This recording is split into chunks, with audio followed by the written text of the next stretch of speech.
Welcome back to another edition of Inside Centercourt Baseball. We are talking North Jersey today and taking a look at our two North Jersey sites with Rutgers grad, Rutgers star from the 2010s, Lou Clemente, went on to coach at Rutgers in a couple years and was a transition in his 4 years in total, multiple conferences, multiple head coaches, got to learn it all. And happy to bring Lou on today to tell us about Centercourt Baseball at the Morristown and Gillette facilities up north. Thanks for coming on, Lou. I appreciate you having me, Mike. I really do. Absolutely. Let's get right to it. We got about 65,000 square feet of space between the two sites, both about the same layouts. Tell us about both sites, what we see when we go in there for the first time. And, let's start with that and talk about the Centercourt Advantage.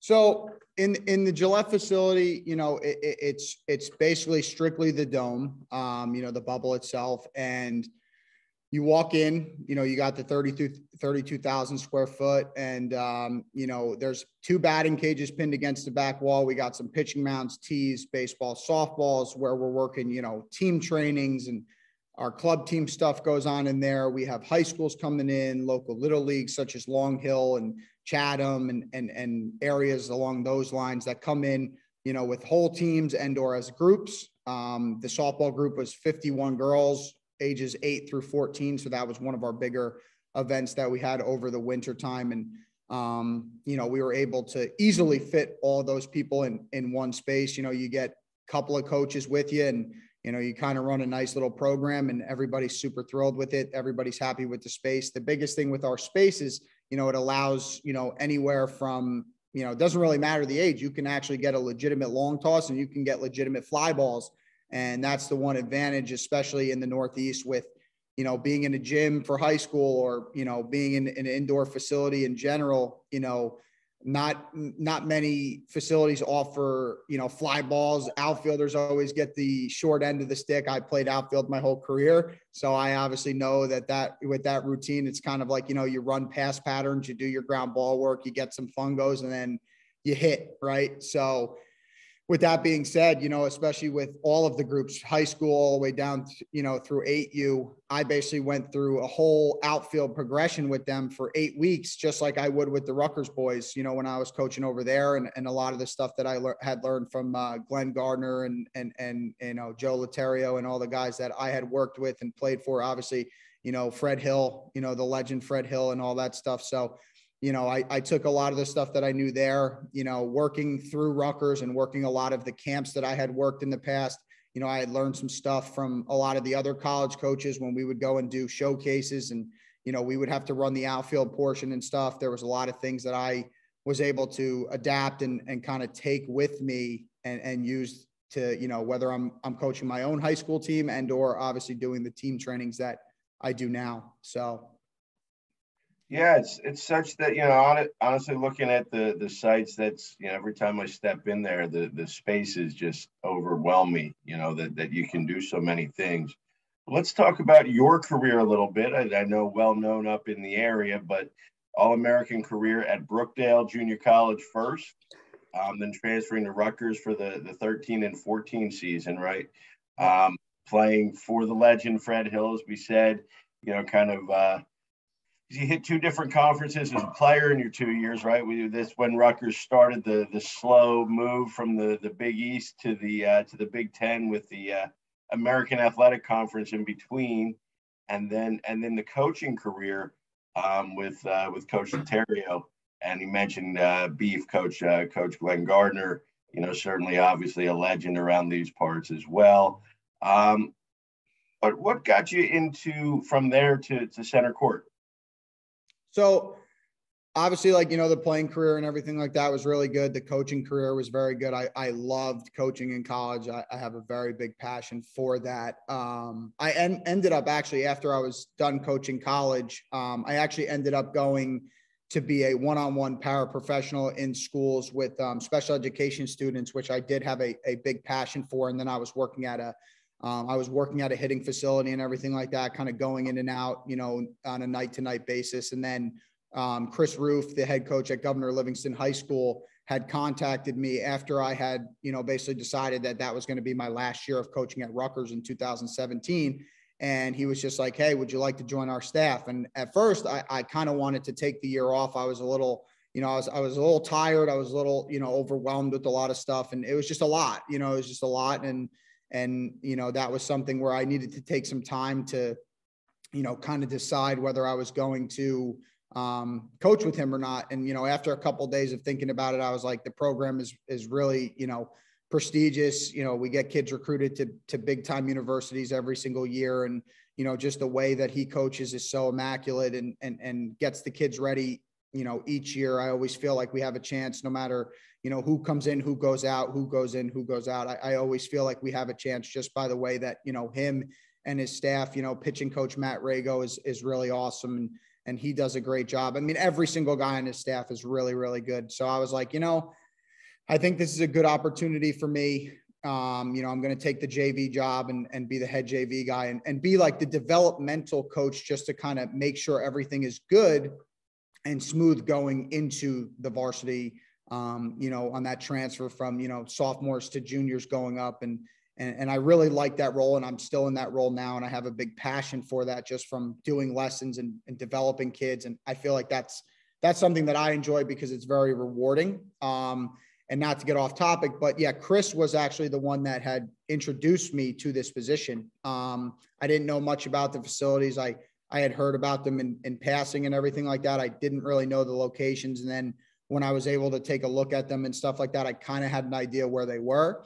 The one in Gillette is actually, 10 minutes down the road from Governor Livingston High School. So that makes that very convenient, during the season when I have to be at both. And then the one in Morristown is on Columbia Turnpike. So even that one's not that big of a hike, kind of trying to get there when I'm in season. So Chris Roof was really the reason. He had known somebody, and he had gotten a phone call, with me and Matt together, and we kind of talked, and everything ended up working out in the end. So that's kind of how everything went down with the whole process of kind of bringing me over to Centercourt went.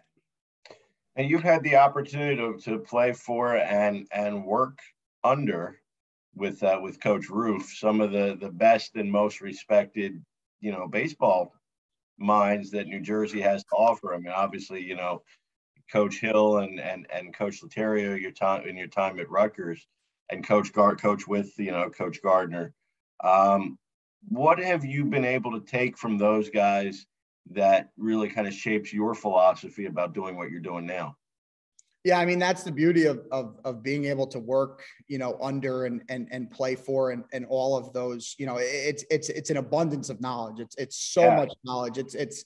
It's so hard to even wrap your head around all the knowledge that all those guys have, which is a beautiful thing, because obviously as I'm getting older, I'm starting to see things in a manner of that, the way that they were trying to teach me. And I was like, oh, wow, this sounds like so-and-so, or this sounds like, this person, or I'll catch myself saying something in practice or in a game that sounds like Lit or Roof, or, John Schmidt was my high school coach over at Roseau Catholic, and Joe Kropa and those guys, I'll catch myself, saying stuff, and, Johnny Johnson at Brookdale, he's a legend as well. And, I just catch my, we forgot Coach Johnson, and he certainly deserves to be on that list too. Exactly. So, those guys, just every one of those guys, just all the knowledge that they had, I feel like I've instilled at least a little bit, 5, 10, 15, 20% of them in me while I'm coaching practice, lessons, games, whatever the type of coaching I'm doing, whether it's a training or, an actual game or scrimmage, or the way that certain people would do it, even the way I do practices,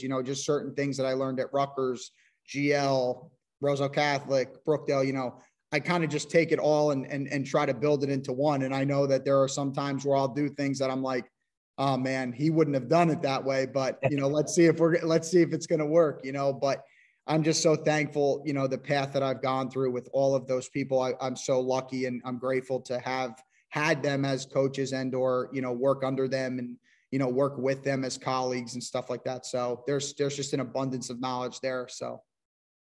For sure. Absolutely. Let's tell us how long you've been in this role. What are you most proud of, that you've accomplished to this point? And what are we looking at as far as 2022, kind of the next step in the growth plans here?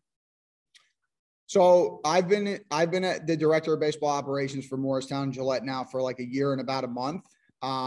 So it's been really, really good. Obviously when I got hired last year, basically end of February, beginning of March, like there were a lot of things that were kind of already happening that I was able to oversee and try to bring back for this winter. There are things obviously that I'm proud of, where, in Gillette and Morristown, we did not have any club teams. And now we do have two. We have an 11-year-old and we have a 12-year-old age group, which is awesome. From all over, Madison, Berkeley Heights, Morristown, they're all over, and it's close, it's not like we have anybody coming from super, super far away, but, it's been a really, really nice process. And obviously with us having the space to run a team practice and, being able to do a full team practice with both of them combined, makes it a lot easier just based on the fact that I think the 11s have gotten a lot better because of working with the 12s, and I think that the ability to kind of like do like a little bit of an inner squad type of, whether it's coach pitch or, off a tee kind of thing, we get that whole space where we can actually go through situations where, just like we would at Rutgers. I remember we used to play the tee game all the time with Coach Hill and Lit and all those guys. We used to play the tee game. And I always remind the guys that it's not about the hitting in this. It's not about the offense. It's about the defense. So I think it's a really, really good way, to play the tee game and get those kids out there and actually see like, okay, like here's actual runners. Like, there's not an actual pitcher, but there's actual runners. We're going to have to make plays and I could stop the game whenever I want. I could put certain situations on whenever I feel the need. And, I think it gets a lot done. And I did that all the way from my 11 and 12-year-old age group with the club teams all the way to my, high school groups. I know all three of my high school team trainings this winter. We all played the tee game and it was really cool. They were all into it. Any type of competing is really something that kind of gets the blood flowing for all these kids. Right. And, it's nice to see because, we got to make sure that obviously, it's one goal, one team rather than, I, me, myself. Right. So that was the biggest thing where I feel like putting us in that situation, it kind of gets the captains to be a little bit outspoken. They can kind of, talk and be loud and explain to certain people that, hey, we're going to do it a little bit harder this time, or we're going to run a little bit harder, or we're going to do this, or we're going to do that. And it was nice to kind of see the outreach of the actual student athlete, be able to kind of take over and have some type of leadership rather than me just having to step in. So that was really cool to see over the winter time. Goals for 22. Where do we want to take this next? We definitely want to increase our club teams. We definitely want to try to give, the ability for people that want to play baseball, at a competitive nature and want to learn the sport, and develop, that's my biggest thing. I said it before, coaching JV and being an assistant at Rutgers and all that and doing private lessons for the last 8 or 9 years. Like I love the word developmental and to develop. And I think that some people get shied away and get a little bit timid when that word comes into play because they don't think about the word winning, right? It doesn't start with a W. So it doesn't really like work out in their mind. They're like, well, what do you mean developmental? You know what I mean? And I think that people have the wrong understanding. I think if you develop, you will win. These top tier programs like Vanderbilt and schools like that, like they're still developing, whether they get the top recruit or not, you still have to develop it. So if you develop, you will win. I say it to my lessons all the time. I say, listen, guys, if you take the right swing, you will be successful. If you're taking the wrong swing, you're not going to be successful. So how do we get to that right swing? We're going to develop it over a span, right? It's not a quick fix. It's not an overnight type of thing, trying to get these kids to get out and kind of work on their own and, everything like that. That's been a big thing that I've stated to parents and families over the years where it's like, it's great to do lessons and have me put you guys in the right spots, but we have to make sure that we're practicing, out on our own and using that word developing.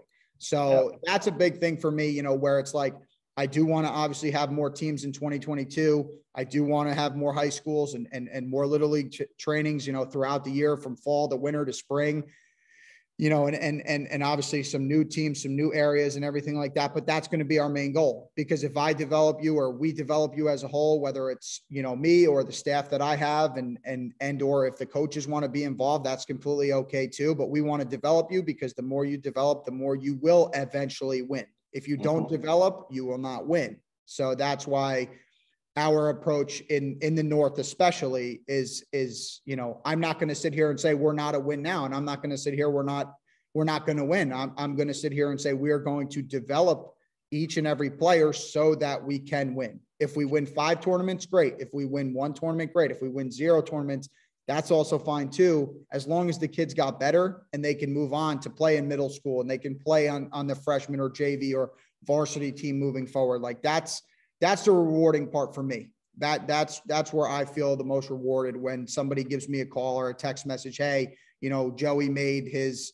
varsity team. He's really excited. He's only a sophomore. Thank you for all the work that you did with him. Or, just in general, that's really what kind of, really draws me into this type of role. Obviously there is an administrative and, operational and marketing type of role when it comes to operations. But then when it comes to on field, it's all about developing and growing. And I always tell my high school players, I said, I want to make sure that you guys develop into young men and then baseball players second. Obviously I want you to be good baseball players, but we need to be good human beings. Yeah. Everybody likes to win, but the people who are willing to do what it takes to win are the ones who do, whether it's baseball or beyond. Correct. You've learned so much from so many gifted baseball and other minds. What's the one thing that you want to make sure that you instill in your guys, whether it's your private lessons, whether it's your teams, whether it's, whoever's coming through the door at Centercourt or GL? What's the one thing that you want to make sure they get? My biggest thing and my biggest tip of advice is, I would say, I know that everybody loves to use the terminology, I worked hard.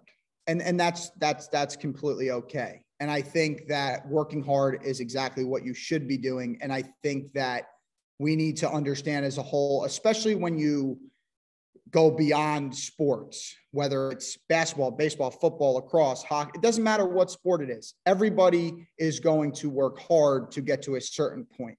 But how hard are you going to work to get to the next step? If you want to be on varsity, you have to work, as hard as you need to. It's not about, oh, I worked hard, I deserve this, right? You don't just get a raise in your position in the workplace just because you worked hard for 365 days, right? You need to make sure you understand what it takes. I think that that would be the terminology that I would use, would be, rather than working hard, you have to work hard to get to what it takes to become that next level, whether it's a job, a career, being a better family person, being better to your sister and or brother, being better to your mother and father, being better to your spouse. Like, you want to make sure that you're doing the right thing for everybody, right? You don't want to just make sure that you're, I lifted today, I did, 225 for 10 reps, I got better. You know what I mean? But like, there's other guys that are up at 5 a.m. that did 225 for 50 reps, and you don't see them, right? There's always that terminology, like, you don't see people when you're sleeping, or you don't see this when this is happening. So it's like, the whole terminology of working hard is great, but you need to make sure that you're doing whatever it takes, obviously in the right manner to become a better baseball player, other type of sport player, whatever the case may be. And obviously being a better family man, being a better person in your workplace. Like, that's to me what it takes. That's what I think is the biggest, I guess, tip of advice for the youth, moving all the way up, just based on the fact of, I think, we just need to do a better job of instilling the fact that, like, Joe Burrow said it on an Instagram post the one day. He's like, don't do a workout just to put it on Instagram. Do a workout for yourself. You know what I mean? Do something for yourself. It's great to be advertised and get a lot of clout for the things that you're doing, but you will get the clout, right? The best player in baseball is Mike Trout, and he basically speaks the least. He barely says a word. You know what I mean? He doesn't really say anything.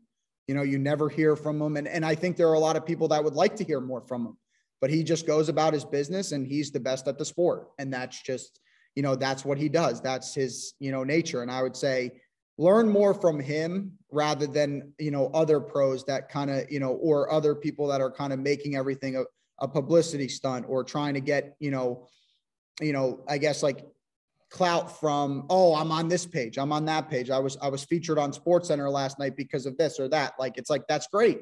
Now move on and, you know, act like you've kind of been there before, you know, understand, like, I love the celebrations. I'm all for the bat flips, let the kids play, but you know, it comes to terminology where, like, you have to understand that certain things come with that territory. You know, there are punishments that do come with that territory, and you need to be aware of that. And the more you post it, the more you become, you know, kind of the hunted, so to speak. The more you advertise yourself, the more people are going to want to get you out. You know, that's kind of what I like to say in my personal opinion. You know, the more you post about yourself, the more you're like, oh, well, I really want to get this guy out now, or I really want to get a hit off this guy. You know, so that kind of fires me up a little bit. And that's kind of how I would portray it as a player, you know, and I think that's, you know, let's do things for the right reason rather than for the wrong reasons. Lou Clemente, our guest today. We Centercourt, Morristown, and Gillette, Director of Baseball Operations, North Jersey. Get yourself out there and see those sites and see the great things they've got going on. We appreciate the time, Lou, and look forward to catching up again soon. Thanks, Mike. I really appreciate it. Absolutely. That's this edition of Inside Centercourt. We look forward to catching everybody next time.